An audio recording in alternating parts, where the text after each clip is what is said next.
The following show features episodic breakdowns of Jackass, either performed by professionals or under the supervision of professionals. For your safety, avoid listening to this podcast at all times.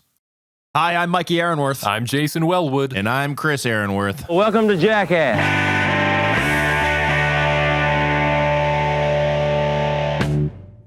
Welcome to Jackass, the podcast where we're on a path of destruction through every single episode of Jackass, and in this case, Viva La Bam. Never mind the Jackass, Chris. We're coming in hot with Viva La Bam Season 2, Episode 2.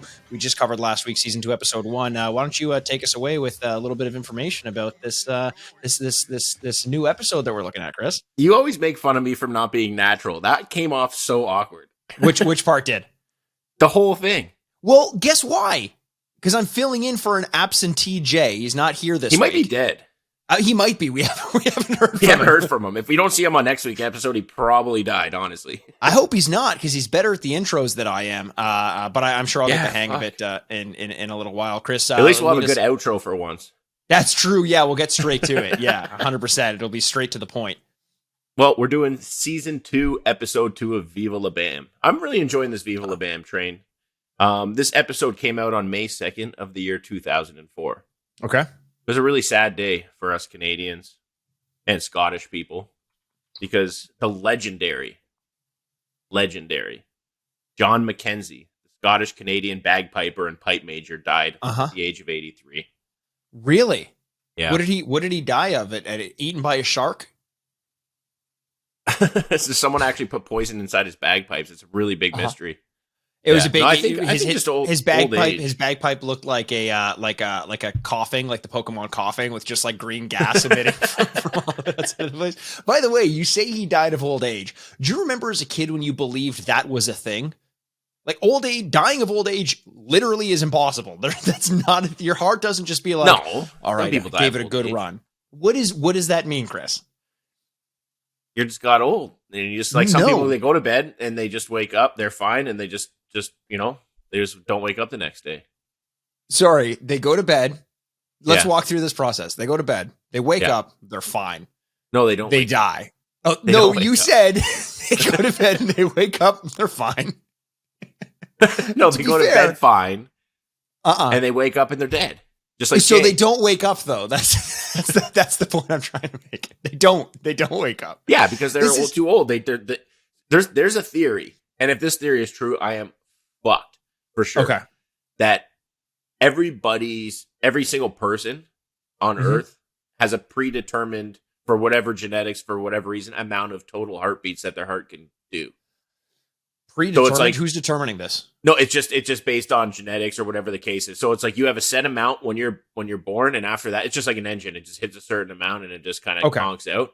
So it's like, that's why a lot of like bodybuilders or cocaine addicts, basically, if you get your heart speed up too much, you're fucked. So it's what about athletes though? A lot of athletes, they die. Yeah, but a lot of athletes live a long time. Well, they just had a more predetermined heart condition. Mm-hmm. No, you see where there's already holes in this? Like, if I work out every day, my heart's beating way more. They were talking about it on Joe Rogan. It's true. Oh, okay. Sorry, I shouldn't. He's basically a doctor. He is basically a doctor. If he wants to come on this podcast, he can. You know what? He's also not very good at intros to podcasts. He doesn't have them on his podcast, so who needs him? Yeah, I guess that's very true. Hey, I brought up the bagpiper just because I wanted to. For some reason, he reminded me completely for no reason of another like Canadian weird musical instrument legend. Remember the fiddle guy? He was like really big in the 90s. He did not fiddle like a violin, but he did like moshing violin stuff. No, you remember that guy? Remember Ashley McIsaac or something, I think his name was. Ashley McIsaac's a guy? Yeah. Wow. I think I've seen that name. With the devil, like, and like much music. It was pretty sick. Oh, Jesus. No, I thought you would have known about that for sure. Huh. Ashley McIsaac. Maybe if I did, it would bring back some weird childhood memory. Look, this is you and me going back and forth about our childhood as we always do, but we don't have Jay to step in and write the course unfortunately. So I'm going to have to do that for him. I'm going to take us through this episode. This episode it's interesting. It's kind of setting the tone for what this season's going to be. The first episode of Viva La Bam season 2, which we did last week, definitely did that, where Bam moves from his house in Westchester to Castle Bam, which they redo and remodel. I totally didn't remember this saga of Viva La Bam, where they're basically like remodeling his house episode by episode. The thesis of this one, Slayer, the band, is coming to visit, and they've got to remodel the bar to become a pirate bar, which is great. They do some other remodeling as well. For some reason, so distinctly remember the pirate bar. 100%. Like the second they said that, I was like, I don't know what it is or what it was about it, but I guess it's like, why a pirate bar? You know, like what the hell's going on? But it's true. I also think we have so many, look, just like our hearts have only so many beats that they can make, I think we only have so much space in our head for certain types of things, right? And it's like, I know a lot of bars, but I only know one pirate bar. So if I hear pirate bar, there's one that's coming to my mind, and it's this one, right? I'm always going to remember that. Yeah. And it's this weird ass one. Yeah. I definitely remember this saga, and I remember it very fondly of Viva La Bam, where it is, each episode they're adding something to the house or they're building something. So it's like, it's going to be a little trickier than usual to kind of comment on like we normally do, because there's not like standalone segments or pranks. It's more of like, this is what happened today and this going on. There's little tidbits that we could really touch on, but as the seasons go on, they have like, all right, we need to build a fucking a war memorial, like, presentation in the backyard, you know, like they do all these crazy different things. So it's like, it's so fun each episode. Like, what the fuck are they going to add to this place? So I definitely enjoy this season. It's almost like they've taken, you know what the episodes kind of feel like are like an episode of Nathan for You, where there's like a general idea they're moving towards, and then each little segment is like a build up to the end goal. The only thing about this is it's like, this is so typical MTV fast-paced nonsense that you're right. There isn't as much to really sink your teeth into. And that works in almost an opposite way as to what Jackass is. Jackass has very simplistic ideas sometimes that are so stupid, but they really lean on and they really draw them out. And that really allows it to like go in depth on these things. But when every 2 minutes we're switching from one scene to another, it's hard to really pin stuff down. So we'll go through it and we'll do what we usually do, go beat by beat through the episode, but maybe we won't spend so much time stopping in each of the different areas of this one. We start off with Bam and Ryan Dunn doing what I think looks incredibly fun. They're like skiing around on ATVs. What? Why would you think in my notes, I literally put, there's no way Mikey would ever drive through mud on an ATV. If that were the dirty? goal. Yeah, but getting dirty? You don't like getting mud dirty. Here's the thing. Mud isn't dirty in the way that like it's literally dirt. What do you call dirt? It's literally dirt. It's the definition of dirt. But mud is the kind of thing on its own that you can like smear on your face and it's good for your pores or whatever the fuck. Like mud is just like that's like spa mud. This is like Pennsylvania fucking. Yeah, I don't think I'd want anything from Pennsylvania touching my face now that I know. Plus, there's like probably motor oil on it. Like I just could not see you. You don't like anything touching your face whatsoever and having that splatter on you. Like I'm surprised you even put on sunscreen. You know what? It's I have to take a couple deep breaths before I do. I'll tell you that much. I see. To me, mudding seems like the funnest thing. Like I would love it. I don't mind getting dirty. No, Chris, we know that you don't have to. We know that everything about you says I like mudding. Like 100, we already get that. That comes. You may as well have a bumper sticker that says I love mudding, but you can't read it because there's mud all over it. Like that is just part of your identity. No, I do think this looks fun, especially the way that Dunn and Bam are doing it. They're skidding around, like barely hanging on. They've got like one pinky toe on the ATVs as they're skidding around this muddy outcrop. And it gets to a point where April comes out to tell Bam someone's on the phone for him and gets sprayed with mud. And that's like the big, oh my God, April's dressed up in something nice and she got sprayed with mud. I wonder, as a kid, it's hard to go back to that thought. Did I actually believe that wasn't staged? Like, did I ever in my mind think that was just she's coming out to, or am I just more cynical now and I'm more inclined to see through the lines of reality television at this point? That's a good question. Would I say I didn't think about it being staged? I think as I do with everything, and even as I do and I'm watching it now, I'm big into suspended disbelief. Like I could just watch anything. It's life is more fun with me without overanalyzing things. So Sure. I think that's probably what I was doing back then, just as I'm doing now. You know what I mean? But now I'm definitely a little more privy to it. It's harder for me to ignore, I guess. I think now you can't ignore it because you know I'm going to bring it up at some point. I think that's the thing that bums you out. Yeah, You know, you're going to have to.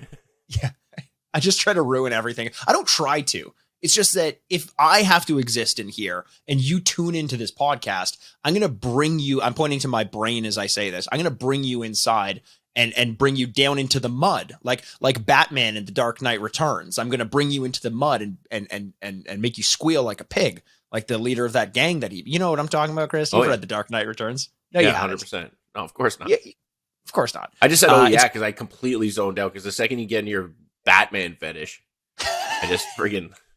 It's not a fetish. There's nothing fetish. dirty about it. No, of course I want to fuck Batman, but it's not like a I get rock hard every time I see him. I think you've literally watched every Batman spin-off possible thing that's came out. Not even He even dressed up his dog as Batman. I did dress up my dog as Batman. She didn't talk to me. She's literally never talked to me, but she especially didn't talk to me for a couple days after that. She was miserable. There's a photo that's like all the dogs. We all dressed up like, 4 or 5 dogs? And they were all kind of like happy to be dressed up. And Frankie wouldn't even like look at the camera. She's like, you're not documenting this. Frankie is literally wouldn't look in the camera. But she looked cool, channeling her inner Batman. She was channeling. Batman is brooding. No, Batman would be a shitty friend for a couple reasons. One, he's brooding and he's always miserable. Two, he has a plan in place to kill you at all times. That's canon with Batman. He has a plan for every member of the Justice League to kill them if they ever go rogue. That's like a major. That's a major. Everybody has that with everybody they know. What would your plan be to kill me if I went rogue? Hide my toiletries. What? Hide my toiletries. See, I would have to do something that's like a little. Not like just shoot you, because I couldn't look you in the eye as I was doing it, because you are my brother and whatnot. So there would be some kind of things. I think I would, and I do have those. I do have those J.K. Simmons from Oz eyes tattooed in the back of my head, so you couldn't even shoot me from behind either. Yeah, I would have to lure you somewhere, and I think I would try and mousetrap you, like we were talking about last week. To be honest. Okay, staple a pizza to a cardboard cutout of me and just but I would just put a fucking Batman DVD on the ground somewhere, and you'd be like, oh, fucking Batman. There's a 100% chance that would work. 100%. Yeah, for sure. There's no way I'm walking by a Batman DVD. Yeah, it is your plan. A very, very meta too. I like it. Yeah. So who's on the phone for Bam? It's Slayer. Slayer's coming to town, and we get the Kiefer Sutherland special. I love a good 24-hour countdown clock. Channeling 24 on this one, because in 24 hours, Slayer is going to come stay at Castle Bam and play a big old concert there, courtesy, I'm assuming, of MTV. I like this bit. The best takeaway from it is Ape when she comes back in from the mud and calls Bam and Dunn assies. It's a great name. Assies. That just everyone fucking dies. We go straight to kind of scouting things out. This is a bit of an offshoot. We're scouting out rooms where Bam's going to put his half pipe. And this almost feels entirely separate from the rest of the episode, because the rest of the episode has nothing to do with a half pipe. But it's a carpet room. What was this room, and why was the carpet? This is the kind of shit that I think about, where I'm like, they had a carpet. They planned this scene out so that Bam would get, like, Bam and Dunn come track in mud, and they're like, oh, there's a stunt in here somewhere. There's a sketch in here somewhere. Let's pretend like Ape has an affinity towards this carpet. Like, that was another one where I'm like, I'm not fucking buying it. Yeah, I remember hearing Bam talking on some podcast or something and saying, like, MTV. You listen to other podcasts? What the fuck is wrong with you? I do. Especially when Jay's not on here. I can't hear your voice all the fucking time. That's a good point. You know what? Neither can I. But yeah, he was basically talking about, like, MTV's notoriously doesn't pay people very much for the shows until you get big and you renegotiate. Sure. So he kind of already had the star power and had a massive fucking budget. This was in the heyday of MTV. Yeah. And he was like, yeah, we were just trying to find shit for MTV to buy us. Like, we're like, what the fuck can we do? So it's like, all right, let's get a house. Let's get this renovated. Let's do this. Let's destroy this. So it was like every episode, basically the concept seemed to come from them wanting to actually get something done. So he's like, oh, I fucking want a half pipe in my house. How could I fucking spin this into a TV show? I want to get rid of this carpet room. How could I spin this into a TV show? 100%. Like, so smart. And there's a moment later in this episode where it dawns on me, not that I needed to reiterate this or have this reiterated to me, but like, fuck, Bam is such a smart dude. Like, oh yeah, no jokes. He's a fucking genius and he's a go-getter. He's the kind of guy who, like, whether it was skating or it was Jackass or it was Viva La Bam, success was going to find him because he wasn't going to fucking stop until it was face to face with him. And that makes sense. That rare type of person, like, in most people, are either I can get shit done or I can come up with great ideas type people. Yes. They usually don't overcross. And whenever they do have some crossover, those are the people that are very successful people. You know 100%. What I mean? Like, if someone is successful, they have both of those traits. And if you don't have both those traits, you either need to be a little lucky or you need to be in the right place at the right time. But most of the time, you're not going to reach that excess level of success like Bam has. No, it's a good point. It's almost like most people's inclinations are either one or the other just to balance the scales a little bit. But, he landed smack dab in the middle and he's got ambition and he's got ideas. And he fucking throws it all at the wall. And he's got the budget of MTV. So he's got a powerhouse working with him. My favorite takeaway of this one, when April asks him like a very legitimate question, Bam, aren't you sick of half pipes? Because he says he's going to put a half pipe in the room.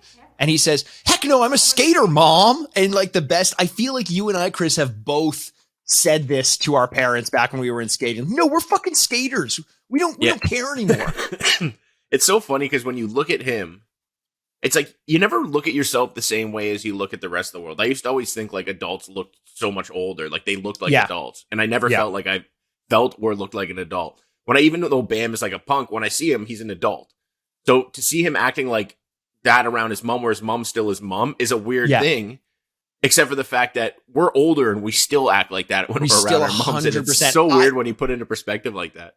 I go back and visit my parents sometimes, our parents. I'm talking to you now, Chris. And, I'll go back to their place. I'll like play tennis with Dad or something like that. And then go back to the house for some dinner. And as we're watching dinner, I will literally sit down next to my mom.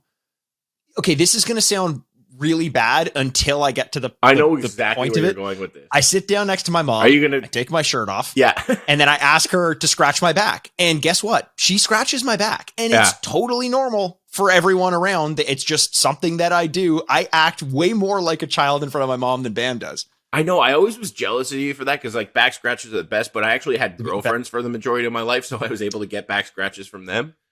And then now it's the roles have kind of reversed. Do you get Carly? Yeah, a little bit. Sorry, do you get your I don't know if we're talking about that. It's a first name. I don't know. Yeah, she does scratch my back. Nice, That's why we're together. Also, she just so happens to be else great, have a girlfriend if you're not getting a back scratch? It's exactly. really not a point. You Funny thing about my back, it's located on my dick. Yeah, that's the best line. Do you ever, like, you've been to Rub and Tugs, right? Yes. No. Yes. Yes. Of course. Yes, of course you have. Yeah. What would happen if you went and just asked for a back scratch? Is that acceptable? I'm not a psychopath, so no, but I don't know the answer to that. I'm sure they would rather do that than I was going to say, I almost think they would probably rather give you a hand job than scratch your back. I've went to them and they more got intimate. Like when I actually want a massage because it's like, it's like later on and it's like, it's cheaper than a real massage place, believe it or not. And it's like, I'm like, no, I just want a massage. And they get mad at you because they're not like getting extra money. Like it's like they actually get pissed off because you're wasting their fucking time, which is really weird concept when you think about it that way. But yeah, it is. Well, hey, look, you gotta do what you gotta do to make that money, baby. That money, dog. One of my favorite people of all time enters the stage. It's Tim Glom. He's here, and of course he's willing and game to do all the renovations in 24 hours because of course he is. Of course Tim Glom is going to be game to do whatever the fuck it is that you ask him. You talk about the ideas person and the get her done person. Tim Glom is the get her done person. You tell him whatever the fuck it is that you want him to do, and he's getting it done. He is the perfect pairing for an ideas person. Yeah, definitely. And speaking of these personality types as well, we get montage time. And first of all, you got to give it to these guys.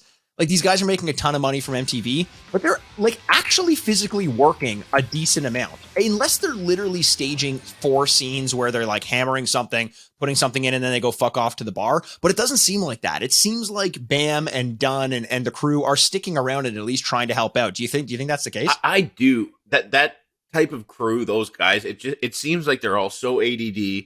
They just can't sit still. And this seems like what they've always been doing. It's like now they just have a budget behind it and camera crews. But I feel like they were always working on little projects, building this, going here, doing that. Like, I think they enjoy it. I don't think they would, even if someone said, okay, let's just stage this and then we'll take care of the rest. Like, I think that they're looking to fill their day, to be honest. Honestly, maybe. But here's the thing. You look at a guy like Raab himself, except for Raab. And I guarantee, he hates except for Raab for sure. But so here's the thing. Bam probably said to him at some point, come live with me. It'll be a shitty accommodation, but you'll never have to work and you'll get to live at my place for free. Now he's renovating a fucking house and he has to still stay in like probably a shitty attic somewhere in the walls parasiting the Castle Bam. Like, he did not sign up for this. This is not the scene from Entourage he was expecting to be playing. Yeah. Well, and that's the thing. It's like, Bam is the leader of the crew for sure. There's no doubts about it. And when you have a leader that's, I thought it was Rake Yon. I always thought Rake was he is. He's like the Wizard of Oz behind the curtain type shit. Yeah, you pay no attention to the man behind the curtain. Yeah. But you have to match the energy. If you're like part of that crew, and it's like, I think that energy was tough for a lot of those people. And actually, I think it's probably a good thing, because if they didn't have someone like Bam that they had to keep up with and kind of do those things for, I feel like a few of them would have kind of been definitely bums. They would have been lost to the annals of Westchester. Absolutely. How about this, Chris? We've got these different personality types. I want you to tell me which one you are. All right. We've got Dunn, who just flat out doesn't want to work. We have, but he does it, but he's very reluctant to do it. We've got Tim Glom, who's the go-getter. He's going to do whatever it is you put on his radar, and he's going to do it well. But he's not going to be the one to come up with the idea. You have Bam, who does everything all over the place. It's sloppy, but he's game to play. And then Raab, who does a little bit of work and then passes out after 2 minutes. Which one are you? So it's funny right away. It's like the I just think of, like, as weird as it sounds, I feel like Dad and Bam are similar. You know, it's like, I'm going to come up with all this shit. I have a whole bunch of cronies under me, and I'm going to sit there and be like, you do this, you do this, you do this, and get everything fucking done. But not doing so much himself. I'm definitely not making it look like he's kind of and he's just kind of there, just like, you know, and it's like, oh, he's there and he's working hard and he is doing stuff. So I'm not knocking him that, but it's just like, when you're that much of an idea person, a driven person, you can't waste your time doing the little tasks. Like, you need to be moving around, getting things done, and helping direct things. But I think definitely done. I have a bit of an attitude problem. I could get shit done. Like, I know how to do stuff, but I'm kind of miserable when I'm doing it. And sure. I will just suck it up and do it, but I'll be fucking angry and it'll show it off to people. I'll take the listener back to, I'll say 40 minutes ago, when I called you and said, hey man, we gotta record this episode. Haven't heard from Jay, but we got to get this one done. And I just hear this.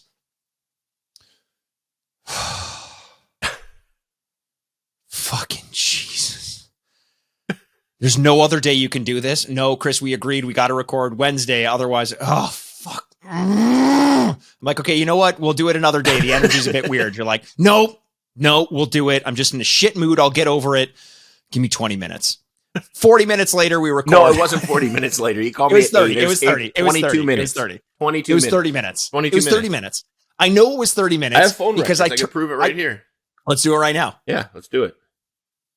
You called me at 7:54. We spoke on the phone for about 3 minutes, let's say. So that's 7:57. Then I texted you saying I'm on. 29 minutes ago. 29 minutes ago. I said, 31 minutes ago. That's for the camera. 31 minutes ago. So 31 minutes ago from now was this is going to be impossible for the listener to pay attention to, but it was 8:32. No, 8:22. Oh, 8:22. So yeah, about 25 minutes. So 22 we're both minutes right. Exactly. 23 minutes, sorry. So yeah, about 23. So we're both right. Fucking in between 20 and 30 minutes. minutes. In between 20 and 30 minutes. Who would you be?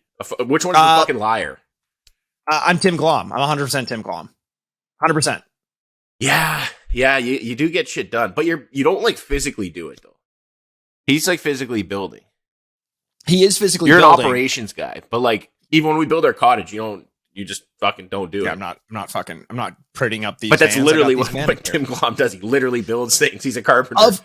But here's the thing: if it's a group that has to get shit done, and I'm part of the project. I've done physical labor all day. I'll do it all day, especially if I'm part of a group. The one thing I will not be is part of a group doing less than anyone else. I can't fucking do that. Not a chance. No, you're one of the most efficient people I know. Like you could figure shit out and you get shit done, and but I suck with my hands. I'm talking about more of a personality type, like Tim Glom. Of course, 100%. I can't build shit. But if there's a task to get done, I'll get it done. Yeah, I'll be like, we need like internet at our cottage. And you like do all this research, and fucking next thing you know, you're friggin' flying up Starlink with friggin' Elon Musk all of a sudden. Now we got friggin' I did. Starlink I called him personally. Yeah. I called him personally. You found a way. Yeah. I'm sure you did. Yeah, well, we were the first people in Canada to have it. We were pretty fucking close. We were pretty fucking close, right? Like you were on like a fucking the beta test list for like 4 years before anyone even heard of it or some stupid shit like that. Yeah, exactly. Dude, one time we were at the cottage. Tell them this story about the aliens. This is not a great story. It's not a great story. We saw them launching some of the satellites, and we didn't know it was satellites. We just saw 100 stars in a row, just like shooting out from the horizon, and we thought we were about to die. Like it looked like a friggin' legion of like soldiers or warships. Yeah, 100%. So we're in the middle of nowhere in our cottage on an island. Yeah. I was convinced we were being invaded. It was actually pretty exciting. I was looking forward to it. If I'm being honest. Yeah, we're up here. I don't have to go to work anymore. It's fucking awesome. 100%. So Vito comes in, he breaks in speaking gibberish, just being typical Vito, just pops his face in. By the way, the title of this episode is, it sounds weird, but it's Dating Don Vito. It has nothing to do with it. You would think it's building the pirate bar or something, but it's Dating Don Vito, which Slayer concert, something like that. Or how about this? Don Vito slays. Ooh, that's a good one. You know what I love? Something like that. I love seeing, and I don't know if I just didn't notice it in the other episodes, or maybe they didn't do it as much. I do remember this being a big part of the show as time went on, but the Don Vito captions. This is the first time I consciously like saw them, because he said, "You fucking guys," and they did "you Vulcan guys." Guys, because it kind of sounded like he said he's a Vulcan guys. I just love how they make the words up. Like whatever he says, it's like hilarious. It's not actual captions. It is gibberish captions, which is actually so much funnier to me. And it's like I remember loving those scenes later on as there was another moment in this one that I'll bring up later that I found to be absolutely hilarious too, and is very typical of like this Viva La Bam thing. I remember it very fondly from Viva La Bam, and the incorrect subtitles was one of them for sure.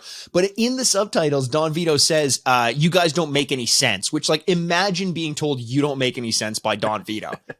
That's like Louis C.K. telling you your masturbation habits are a little bit inappropriate. Like you can't. It's got to come from someone else. So the reason why he pokes his head in is because it's the goal of the evening is to get Don Vito a date, but you're not just gonna let him go and raw dog it. And it turns out even if you do prep him for it, he's still going to be an absolute terror to deal with. But they take him out to kind of train him how to do some dating. Dico puts on a wig, and Don Vito shows him what game he's got. This did not age well. Last episode, I said I'm not going to beat on a dead horse and keep talking about this. It's impossible to ignore here. He's literally just grab her tits and grope her. Like, that's, like, you guys talk about, like, what he did. Like, you guys say, like, oh, he's a pedophile and this and that. Like, the actual story is he was at a signing or in a public appearance and some underage girl was on his lap and he was groping her. So, literally exactly what he was saying there is exactly what he was doing. You're like, holy fuck, man. He was not making this up. This is his game. It is his game, or maybe he was just making a joke and then they loved. Like, there's something about this episode where I'm like, how much did Bam and his crew have to do with creating the monster that became Don Vito? Do you know what I mean? Mm-hmm. Was he like this before, or did he react? Did he grab a tit and everyone laughs and he's like, oh, Don Vito, and he's like, okay, positive reinforcement, like a fucking Pavlovian dog. And he's getting it, like, you know, he's a celebrity now, so to speak, and he is getting rewarded for acting in a certain character. And then all of a sudden that character could come to life. Like, who's that UFC fighter who, like, kind of did the, he started becoming like a Trumper and being like that guy. Yeah, I'll think of his name. And He's they one of the like, better fighters out there right now. Yeah, and they said he wasn't getting any he wasn't a big star or anything like that. He wasn't getting these big fights, and he created this persona. Colby Covington. And then, but a lot of people said he was originally playing a role. Yeah. And he got so rewarded and so built up, and he built a fan base on this. It was like a self-fulfilling prophecy. So that's definitely 100%. A good point, because I bet you that at least has a factor in what happened with Don Vito towards the end. I totally agree. And you can see he's like it's kind of playful at moments where they're like, well, what's Don Vito going to do? They're asking where he's going to take Dico on this fake date. And he says, well, and then they say, like, I bet you he's going to try to take her to the strip club. And he immediately says, let's go to the strip club. They kibosh that. So he says, fine, 10-cent wings. And that's hilarious. 10-cent wings. Oh, man.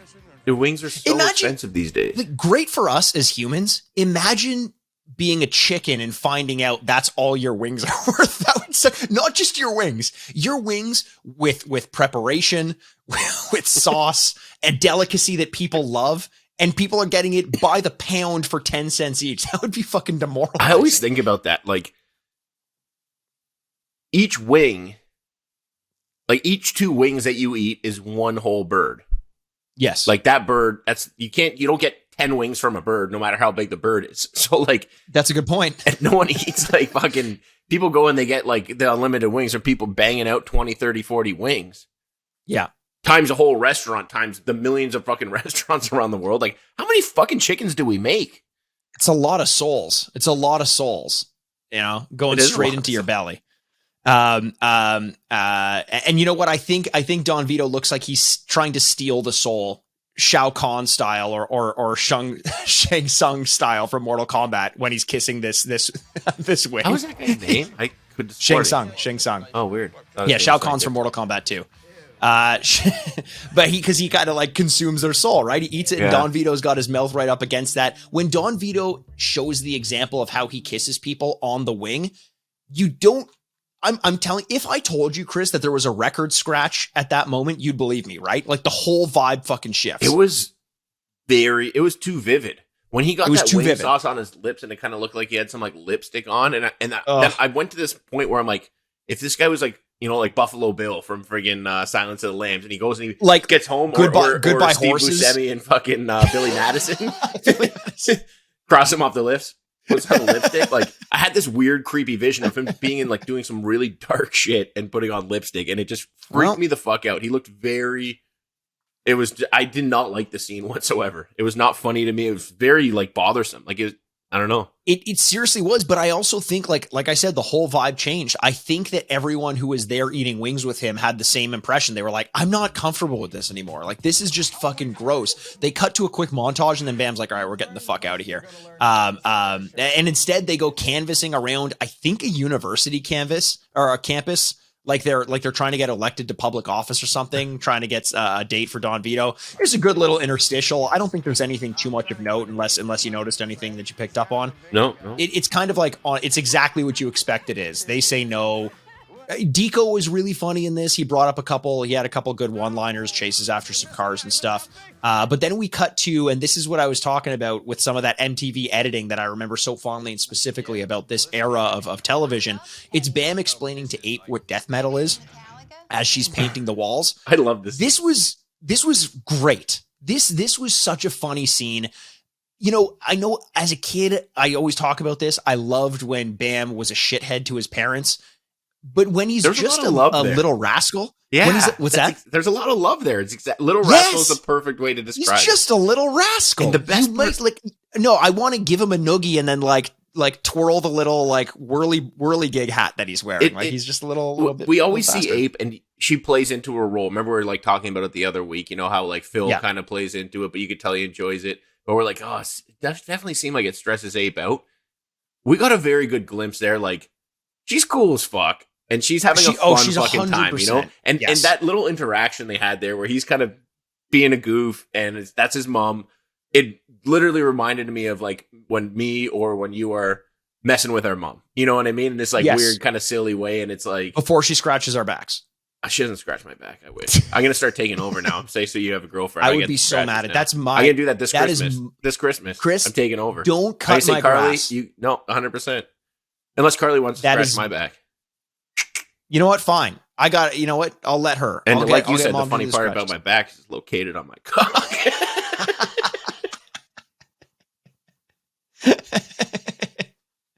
You know, the part about this one that I really loved, and this is specifically the editing thing I was talking about. The whole scene is Bam is trying to explain what death metal is to Ape because Slayer's a death metal band. So he's saying, he's like, and she's like, oh, it's like Journey or this or that or Def Leppard, and he's like, that's not death metal. They're like and these guys are like, and he's like pantomiming that. But as he pantomimes, they actually play guitar riffs and drum riffs. Like in the audio, and he kind of like quickly does it like, and it's, and every time they splice in the sound, I'm like, that's really funny. That's when you can create a joke in editing. It reminds me of something like Tim and Eric. I always laugh really hard at that. Whenever just an editing thing makes me laugh, I'm like, good on you. Hey, random thing. Shout out to our sister. It's her birthday as of the day that we're recording. I tried calling her. She didn't answer. I don't think she likes answering the phone and you call, to be honest. So I'll do it over here. And if she'll never hear it because she doesn't listen to her own fucking podcast. So not happy birthday. Do you think bitch. she's ever listened to an episode of this? I bet you she hasn't. Not fucking all the way through. Yeah. It's disappointing because how many dance recitals have we watched her do? Yeah. And the worst part is she had like 6-hour fucking dance recitals and she had like 6 dances in them for like 2 minutes apiece. And they were like, and they'd always splice them out. Yes. It's funny because she danced with my business partner right now's daughter. So he would be like, me and him would be out there and we'd just be sneaking out, smoking cigarettes outside together, just like trying to get the fuck away from this shit. Cause we're like, it was always every single time it was on Sunday. It was far away in Brampton. And it was always the first nice Brampton is about Sunday 45 minutes away from Toronto. Yeah. It was like, football was on. We just wanted to be watching football. And it was a gorgeous fucking day every time. And we're like, what the fuck? Get some 10-cent wings in your belly. Do you remember the time we were at a dance recital and there was a delay? It just wasn't starting. And we were sitting there for like 30 minutes past the time it's supposed to go on or something. And I don't remember how it ended up happening, but for some reason I stood up, got on stage and said, hey, everyone, just wanted to say we're doing our best to get the show started. We appreciate everyone's patience with all this. It's going to be a great show we got planned for you. Can't wait to show you what we got. And then I just got off stage and went back and sat in the audience. And everyone's like, I thought you were talking about this. I thought you were talking about the time when I can't remember the exact details of it, but like it was like weird because like my sister was in the dance and it was like some like interpretive dance or so. They're doing some like weird fucking modern gay ass shit. And her fucking her boyfriend was like sitting with me and his fucking ex-girlfriend was in the same dance thing and we're sitting front fucking row and I can't remember exactly what happened, but the lights went out and they were doing something like they were gasping for air, but like right before someone farted or something along those lines. No, you're mixing two stories because the first one was in the interpretive dance. The dancers had to crawl towards the audience, like right up to the audience. And his ex ended up having to crawl basically straight up into his face as he was sitting there. We were laughing so hard, but like we thought that, like, you know, when you think that they're thinking you're laughing at them, but we're laughing at something out of context. And that's just making it worse. Oh man. Yeah. Anyways. That was great. Maybe our dance recitals weren't that bad after all. Yeah, maybe we have some good stories about them. Maybe we should start a podcast going back and reviewing all the home videos of Coley's dance recitals. So we get a cut speaking to having to exude. Fuck it. There's no transition here. I was gonna say, you know what? This is a dead joke, and on a dead joke, you have a bunch of bones that you're gonna have to decorate for this freaking pirate bar that we got going on. Although he wasn't decorating bones. Yeah, we had bones. They were painting bones in the beginning here. Well, most of the stuff was Windex bottles. And... No. You're thinking that comes a little bit later when Raab has to paint everything gold, which is fucking hilarious. This is just as they were just painting bones together. And that was a quick interstitial essentially just to get us back to Don Vito on the date. You know, again, going back to the name of the episode, dating Don Vito. We get this weird little dating, like reality TV sort of thing, like a dating show that we get. He's got like 3 candidates. It was kind of like Next. Which was, by the way, a fucking awesome show. I love the show now. It was like you get home from school, you watching Next, and then Room Raiders. Tell me there was a better lineup ever. Oof, Boy Meets World and Step by Step. And Step by, yeah, what was that? TGI Fridays. TGI Fridays was pretty fucking good. Pretty heavy, I'm not gonna lie. So we got to set him up with a date, but in order to do so, they set him up with a wire. It's a typical romantic comedy kind of thing. The guy on the date doesn't know what he's doing, so he gets a wire, and there's friends in a van kind of watching the date as it goes, and they have to, they give him things to say during the date. Tell me this wasn't the first instance of what has now become Impractical Jokers. That's what we're watching right now, right? They're giving him things to say. Like at one point they say, stand up and do a military salute, and he does it. But I honestly don't believe that for most of this, the people he was going on a date with knew about the earpiece until maybe a little bit later on in the day. Well, he's even sitting there. He's like, I got voices in my head. And like, you see them generally look concerned. Yes. And that here's was the thing. time. Like, yeah. Normally in those things, in those romantic comedies, the guy is so shy and he doesn't know what to say. Don Vito, to his credit, if he didn't look the way he did, here's the difference. Let me put it this way. Okay. It's pretty crazy in the world what looks do for you. Sure. You could get away with so much more if you have looks. The exact same thing that is disgusting and repulsive and offensive is extremely sexy to girls if you're good looking or if you're ugly. True. I've known that because I put on a lot of weight and I can't get away with the shit that I used to get on. And I'm fucking still trying to do this and I'm turning into Don Vito. It's fucking terrible. But it's him coming in there and I respect his game. He comes in so aggressive. He's not shy at all. He has no fucking qualms. You know, like, no. I like your tits. Nice tits. He grabs a fucking woman that's sitting having a meal at the other table. That was wild. Those melons, and drags her over to the thing. If he was a good looking guy, that girl would be sucking his dick that night. I guarantee. Honestly, like I hate to agree with you on this, but that type of shit would work. And listen, oftentimes it wouldn't work, but I think women don't realize I've seen shit like that work. It does work sometimes. I'm not saying it's the right thing to do, but you are kidding yourself if you don't think it's going to work. Also, to your point, like romantic comedies, if Ryan Gosling did that in a movie, you would be like, this is amazing. This guy is right? Why can't all men be like this? Because we don't all look like Ryan Gosling. If we hang by one arm on a merry-go-round or a Ferris wheel, you're going to call the fucking cops. If we do half the shit that happens in The Notebook, we got a restraining order. That's what happens, right? It's brutal. Well, not you, because you're on that like 10 out of 10 pretty spectrum. That's only on Fridays after my Thursday grooming day. True, touche. Yeah, you don't want to see him on a Wednesday. It's a fucking. It's a fucking jungle out there. I'll tell you. It's a jungle out there. On here, days, under there. 6 days build up for him is a fucking scary thing. It's a scary thing for everybody. So we get the 3 dates. We got date 1, Etona. He straight out compliments her tits in the beginning and asks to see her tattoos. Date 2 is Stephanie. This is when it got me thinking that it was Impractical Jokers. And then we have date 3, Brooke, which is the most interesting thing to me. This is the one where he calls the a big busty lady from the table aside to sit down with them.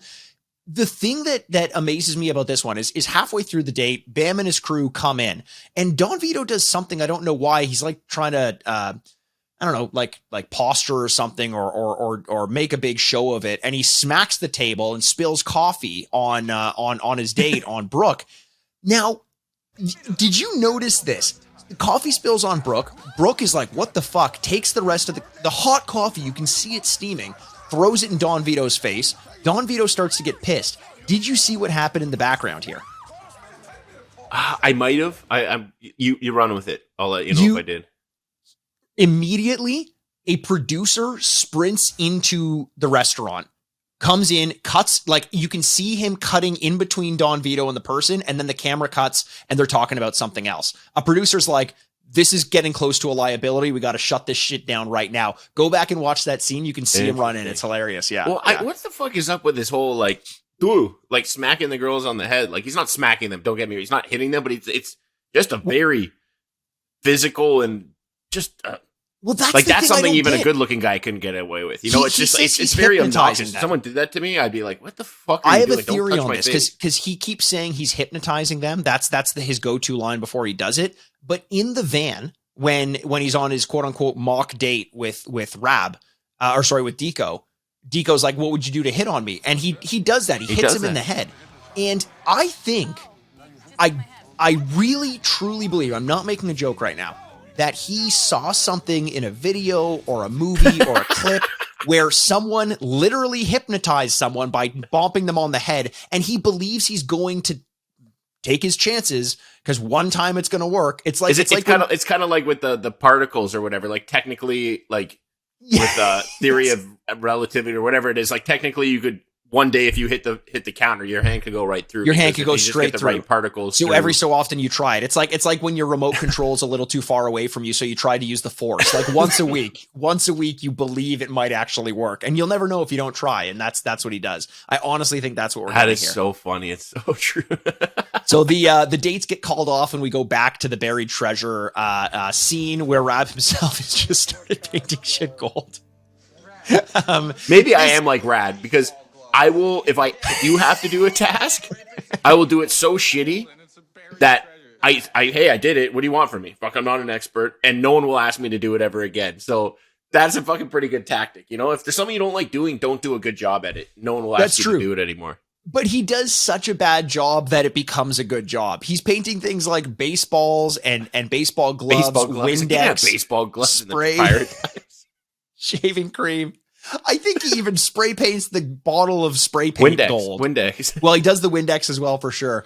It's really funny. It's a fun look because they want to have it look like buried treasure. We get a good little interstitial there. That's the kind of like punchy 45-second bit that I love about Viva La Bam. They don't linger on it too long, so we won't either. We get a music break by, I'm pretty sure, Flogging Molly, where it does the intro to the pirate bar, and it looks fucking awesome. Do you agree? Do you think this place, I would drink here if I could? 100% I would.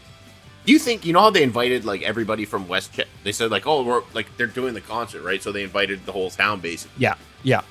Do you, like, if you just lived in that town, like, would you get to go hang out at Bam's house in the pirate bar? Or like, do you think that was like the VIP area? Cause like, as the show goes on, they're kind of, I think that was the private box. Yeah. When the camera goes outside, there are a ton of people. I think Bam was in his private box in the pirate bar with those people. I honestly think if we lived in Westchester, being the people that we are, we would be in that fucking box. Of course. I mean, we here's a little insight into Chris and my lives, especially a few years back. We'd enter into a bar. The first thing we would do is we'd walk right up to the hottest girl. We bump her straight on the fucking head and try to hypnotize her. That doesn't work. We point to a big titted lady behind her, grab her into the conversation and see what happens. By the end of the night, we're in a private box with Bam Margera. I can almost guarantee it. 100%. So Slayer arrives. And you get this little funny thing where Rake keeps trying to introduce them and they don't come out of the bus. And Rake's giving it his whole like heavy metal intro. That was great to me. What a great prank. It's the equivalent of like when a rookie NHL player takes to the ice for the first time and the rest of the team holds back. So they leave the guy skating alone in circles for a little bit. It's just this weird, like it works every time. And you can tell they're just so geared up that they're not even thinking about getting pranked, and it works on them always. I bet, like the coach getting dumped on with the Gatorade. Like they're never actually thinking about it. They always think they're going to be like, oh, you'd think they'd expect it, but they don't. Here's the thing that I'm wondering though. Did you get this impression, Chris? When Slayer comes, this was the first time I was like, oh, they're not actually friends with Bam. They were paid to come here. They showed up and they were paid to be there. Did you get that impression? Do they look bored and like they're not too stoked about it? I was thought about this quite a bit. It ties into later on, like he was renovating the place so they had places to sleep. Sure. So I don't think they would sleep at his place for a paid gig, unless that was just for the cameras and they sent him to a hotel after. I don't think they slept there. I really don't think they slept there. But here's the thing, like they're a massive band, right? Like, yeah, they're an iconic band. I don't know if you like Slayer. I had a little Slayer phase for a while, but what you're not realizing, or what you might not be realizing. Sorry, I don't want to put words in. You sound a little condescending there. Okay, yeah, but they're like the culture of like death metal and punk. No matter how big these guys are, they never really get that mainstream sitting in a nice ritzy hotel type thing. It's all about those little kind of experiences, the true authentic ones. And I wouldn't be surprised if they actually are like, fuck it, man. Bam's a fucking professional skater. He's got a fucking castle. Like, we're going to have some fun. We're going to get fucked up at the pirate bar all night. Like, I'll fucking crash on a couch. I wouldn't put it past on any of those guys to be crashing on a couch at some point. So it's definitely possible. Yeah, it's definitely possible. But I think the moment that really sold it to me, when they're doing the tours, they just don't look that ecstatic. you and I have done a lot of signings working in the industry that we've worked in. We've worked with a lot of athletes and stuff. And you can tell when someone is there out of an obligation and when they actually legitimately want to be there. And they walked in there like, all right, let's see what the fuck we got to deal with. Okay. And every time they're talking to them, it's like, hey, you ready to perform right now? And they're like, oh, we're performing? Like, all right. And then the one that really sold it home, there's the moment when Bam goes to say thank you to them. And Bam looks more awkward than I've ever seen him in my entire life. He goes to shake their hands and he's just kind of like, well, thanks, God. And it's like, I bet you what happened before they finish performing. Bam's partying. Slayer tells their manager, we're out of here. Go tell the crew. The manager goes to get Bam and says, hey, Slayer's got to go. Sorry, we just had another gig pop up. Why don't you come say goodbye really quick? And then Bam's like, oh, sorry, guys. Realizes he's not cool enough for them to hang. And that's why he's like internalized it. And he looks really like a little boy. Yeah. I could honestly see every part of this wheel. Like I could see any of them being correct. And maybe they're just upset. Like if you get off your fucking bus, you pull up in the middle of fucking nowhere and you have set up Rake greeting you, you'd be like, oh my God, this is the motherfucker that we got. This is the people that we're chilling with. Like he looks 100%. Like they're like kind of fanboy, like those kind of like crazy fans that they would have that they're like, ooh, this is going to be interesting. Yes. And I feel like they warmed up as the time went on. You know what I mean? Like they still got along and they did that good night skit at the end of it, which I liked. I liked that. Forward. So it obviously wasn't like, hey, they got another gig. They got to get the fuck out of here. They took the time to do that. Like there's no way if they were paid in that circumstances to do a show, there was in the contract, hey, you got to like film the sketch for the end of the show. I disagree, man. So. We've had a lot of, I think that maybe they did it out of goodwill, but like in a lot of signings, we have like, these are the things that you have to do. These are the numbers you have to hit. These are the VIPs you have to meet. This, like those sorts of things, especially in an MTV contract, I guarantee you they're like one-time sketch for the show, interview for the show, this, like, what are they? And I could very well see a world where it's like before the concert, TV magic, we make it look like you're going to bed, even though it's 3:00 in the afternoon. Film this, get it going. Who knows? True. It's not worth really like litigating that much, but it was interesting because in my mind, when I was watching this, it was always like everyone wants to fucking hang out with Bam. And maybe if this were season 4 or 5, after he gained even that much more notoriety, they'd be begging to come on the show, because I guarantee you nowadays people know Bam Margera more than they know I don't know that for sure, but I think he's probably more of a household name. You know what I was also thinking is why Bam was acting a little meager. I think maybe they literally tried to do all this work in 24 hours. He had this grandeur vision in his idea board of what he wanted to get done. And It was like that pirate bar, other than when you saw it before all the people were in there, it was definitely half-assed. Like it wasn't. Yeah. I'm sure like, I think he wanted to make this so fucking cool for them. And they just didn't get it done nearly the way they wanted to, because they probably gave themselves a tight budget, and he was almost embarrassed because he was probably talking to them, being like, fucking, we're going to do this. We're going to have the fucking skate park. We're going to have a fucking pirate bar. That could be it too. And then you have a fucking little quarter pipe. Who knows? And we're reading a lot into this, but it's an interesting dynamic. Yeah, totally. It's interesting because it just does not suit the vibe that I remember from Viva La Bam. And I know that it changes. It was just interesting to see that so early on, you have this interaction that doesn't seem like, regardless, it doesn't seem like they're 100% in. Whereas I 100%. Think other people who come are. You mentioned Rake doing the introduction, and this is the last thing I need to say about the episode. But they show as the concert's going on, as Slayer's playing, Rake is controlling the mosh pit. Is there a person, like, say what you will about Rake Yon, is there a person in the world you would want to be next to you in the mosh pit less than Rake Yon? He looks terrifying in that thing. Swinging his arms and his hair. He's a maniac. I bet you that guy has never lost a fight in his entire life.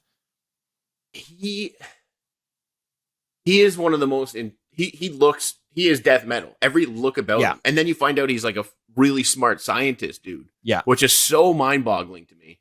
But if I was going into a mosh pit at a death metal thing and I saw that guy, I would, barring some fucking neo-Nazi with a fucking swastika on the fucking bald head or some shit, I would not want to be anywhere near him. I'd be keeping my fucking distance, and I bet you he stinks. So there's another reason to do it.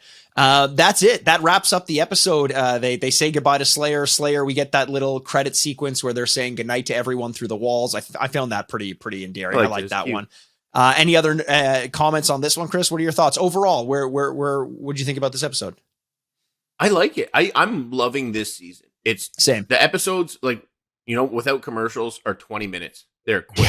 Yeah. And it's very, I find I'm enjoying watching these, trying to make notes more than watching the stunt, like the Jackass episodes, because there's not really much notes I can make. So I actually am just sitting down and just watching it.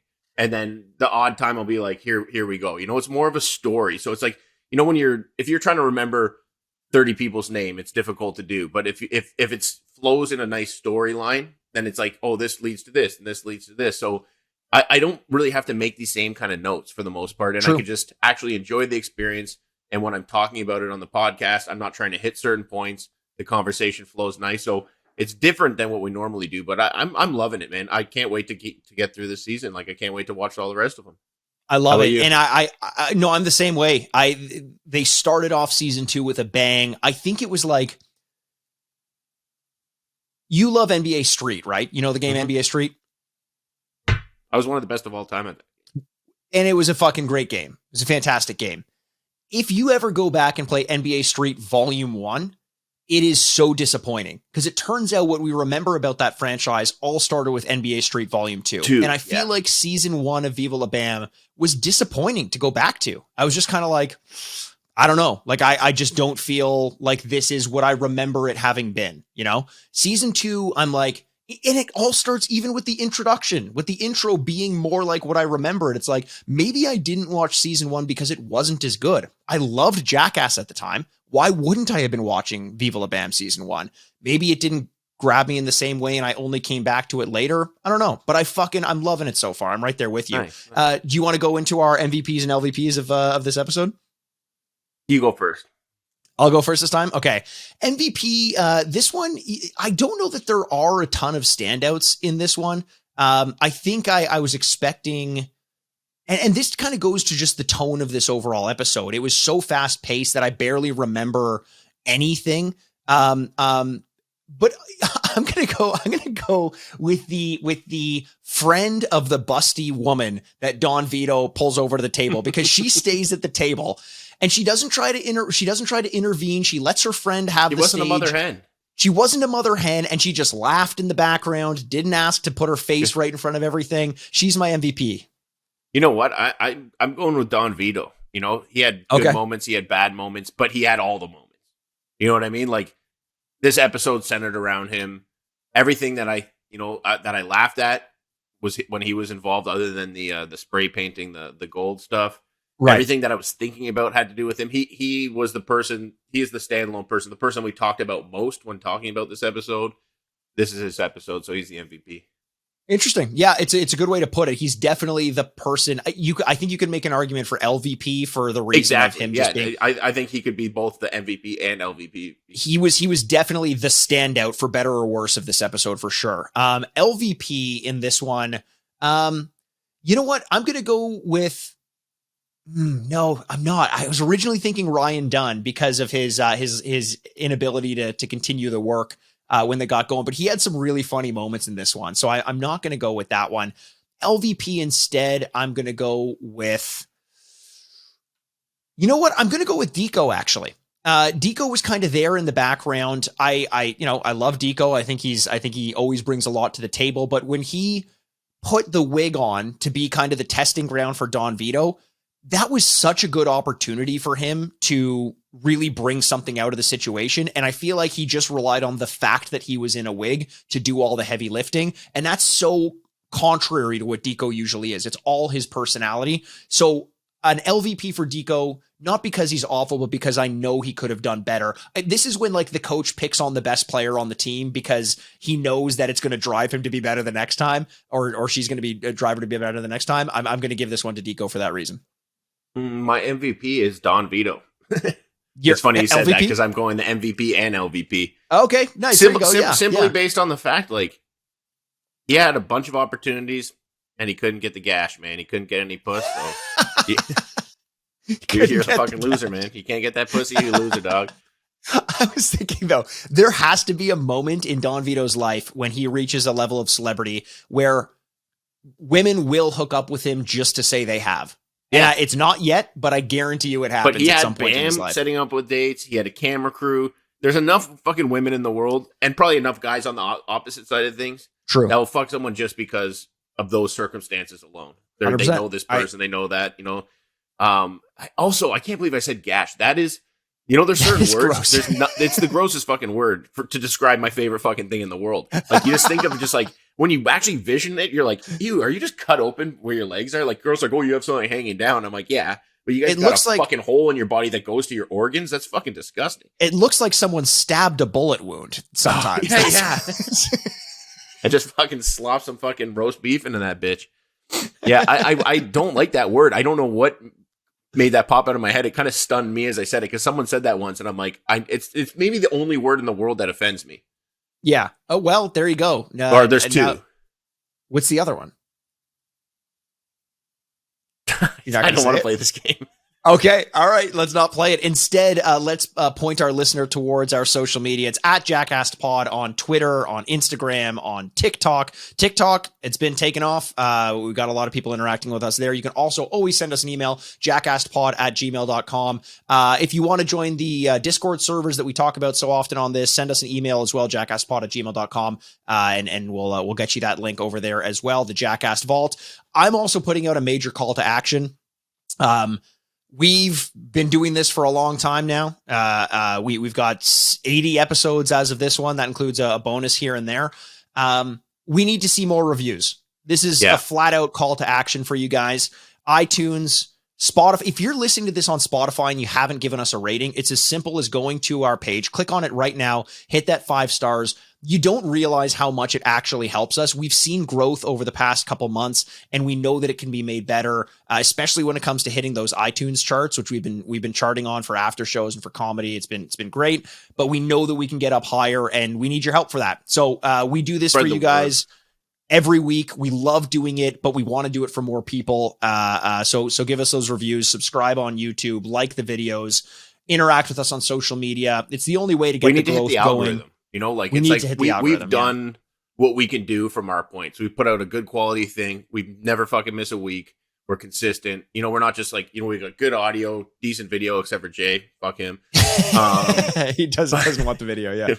But, you know, it's, there's a certain point where you need the push from the interaction to hit the algorithm. And that's when you can take off from the next level. And literally it makes a world of a difference for us. So, you know, fucking want to keep hearing us and fucking just do it. Create a new account. Fucking do it on another account. Tell your fucking friends. Just click this for 2 fucking seconds, man. If you like us, share it. I know there's a lot of people we interact with, and there's a lot of people that listen and we don't interact with as much. Just fucking take that time, man. Like, fuck off. We fucking, you know, I was miserable today. I was trying to take a nap. Okay. Chris is going down the wrong path. We've upset Chris. If we want him to be happy, we got to give him these reviews. Yes. Or maybe we want to send him full Don Vito and just get the goddamn fucking reviews there. Fuck. Thank you so much for joining us once again. Next week we're doing season 2, episode 3 of Viva La Bam. Jay will be joining us back if all things go well. Unless he's dead, we hope. No, he sent me a message as we were recording. So he's all things are okay. We are happy to admit. Fuck, we're all good there. So thanks so much for joining us again. For the podcast. Bye. I'm Jason Wellwood. Fuck, that's what I always do. You threw me off there. Bye. I'm Chris Aaronworth. Hi, I'm Mikey Aaronworth, and this has been Jackast.